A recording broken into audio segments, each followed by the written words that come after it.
এরকম মচমচা ভাজা মাছ দিয়ে গরম ভাত খেতে অনেক মজা, তাই না? আরও এরকম মজার মজার ভাজা মাছ কিন্তু এমনিই খাওয়া যায়। আসসালামু আলাইকুম বন্ধুরা, চলুন তাহলে দেখা যাক আমার আজকের রেসিপি। তো একদিন বাসায় বসে বলতেছি যে অনেক দিন আমরা পুঁটি মাছ আনি না বা ভেজে খাওয়া হয় না। আমার মেয়ে সাথে সাথে বাজারে চলে যায়, কিন্তু গিয়ে এই যে একটা সর্বনাশ করে ফেলে। সে গুঁড়া যে পুঁটি মাছগুলো এইটারই 1 কেজি নিয়ে আসে। বাস আমি তো দেখে অনেক রাগারাগি করতে থাকি, কী আর করার।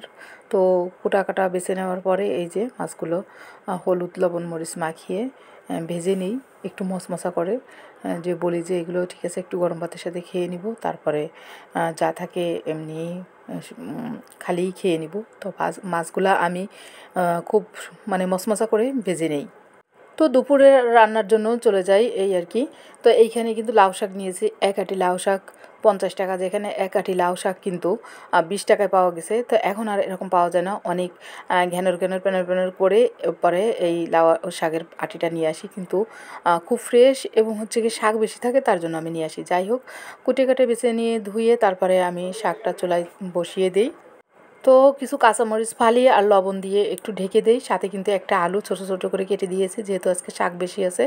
তো 5 মিনিটের জন্য আমি ঢাকনা দিয়ে ঢেকে দিয়েছিলাম। আমি আর ঢেকে দিইনি, কারণ যদি শাক বেশি ঢেকে দেয় তাহলে শাকের এই সবুজ কালারটা থাকে না।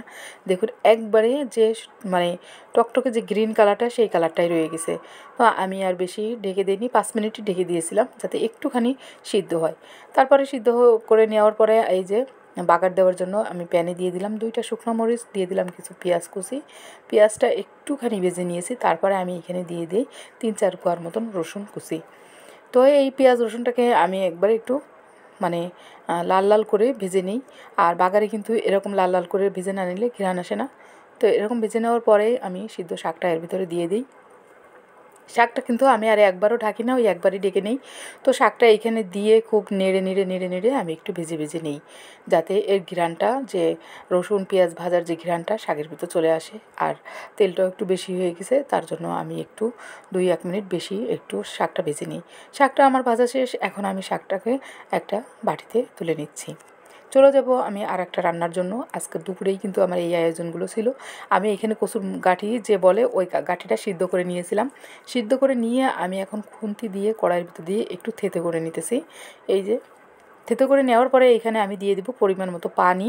আর আমি এইখানে একটা ছবি পোস্ট করে বলেছিলাম যে এইখানে এটা আমি কী রান্না করেছি। এটা ছিল আসলে আমড়াটা ফ্রিজে ছিল, তার জন্য এরকম দেখা যাচ্ছে। তো আমড়াটা দিয়ে দিলাম, সামান্য একটু হলুদের গুঁড়া, একটু জিরার গুঁড়া আর একটু ধনিয়ার গুঁড়া দিয়ে আমি এইখানে দিয়ে দিলাম স্বাদ মতো লবণ, আর দিয়ে দেবো কিছু কাঁচামরিচ ফালি করে নিয়েছিলাম, সেই কাঁচামরিচগুলা।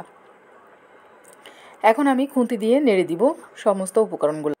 তো এই পর্যায়ে কিন্তু চুলার জালটা একবার ফুল আছে থাকবে, চুলার জালটা মানে কমানো যাবে না। আমি এই পানিটা আস্তে আস্তে খুন্তি দিয়ে নেড়ে নেড়ে পানিটাকে টানিয়ে নিয়ে এসে এখন এই যে একটু শুকিয়ে নেওয়ার পরে এই যে একটা পর্যায়ে চলে আসছে। এই পর্যায়ে আসলে এই যে আমি চলে যাব বাগারের জন্য। চুলায় আমি আবারও প্যান দিয়ে দিলাম 2টা শুকনো মরিচ 2টা একটু দেওয়ার পরে আমি দিয়ে দিলাম পেঁয়াজ রসুন, একবারেই দিয়ে দিছি এখানে। পেঁয়াজ আর রসুনটা আমি ওই যে আগের মতনই একটু লাল লাল করে ভেজে নিব এইখানে, সাথে মরিচটাও এখানে ভাজা হয়ে যাবে। এখন আমি এখানে দিয়ে দিচ্ছি কিছু পাঁচফোড়ন দিলে এর স্বাদটা আসলে দ্বিগুণ বেড়ে যাবে। তো আমি এই বাগারটা এখন দিয়ে দিচ্ছি। এটা হলো যে টক কি বলে আমি জানি না, যাই হোক আমি দেখছি ছোটোবেলায় আমার নানিকে রান্না করতে আমড়ার টক বলে যেটা আর কি। তা শুধু আমড়া টকও রান্না করে, আর এইভাবে কচুর গাঁঠি দিয়েও কিন্তু আমড়া টক রান্না করা যায়। অসম্ভব মজার এই রেসিপিটা, একবার হলেও করে দেখবেন। আমাদের অঞ্চলে কিন্তু এই জিনিসটা মানে সবার ঘরে ঘরেই খায়, অনেকেরই পছন্দ। তো আজকের আয়োজনে ছিল এই যে কচুর গাঁঠি দিয়ে আমড়ার যে ডাল এটা, আর ছিল লাউ শাক। দেখুন এখন আমি যাই হোক এটাকে একটু টেস্ট করে নিব। আর শাক ভাজিটা তো অসম্ভব মজার হয়েছিল, সেই সাথে আমড়া ডালের রেসিপিটাও মানে এই যে স্বাদ, মানে কি বলবো মুখে থেকে, যেহেতু আরও পাঁচফোড়ন দিয়েছিলাম, এত অসম্ভব মজার হয়েছে বলে বোঝানো যাবে না। একবার হলেও আপনারা ট্রাই করে দেখবেন। তো বন্ধুরা, আমার ভিডিওটি দেখে যদি আপনাদের ভালো লাগে তাহলে লাইক কমেন্ট শেয়ার করে অন্য বন্ধুদের দেখার সুযোগ করে দেবেন।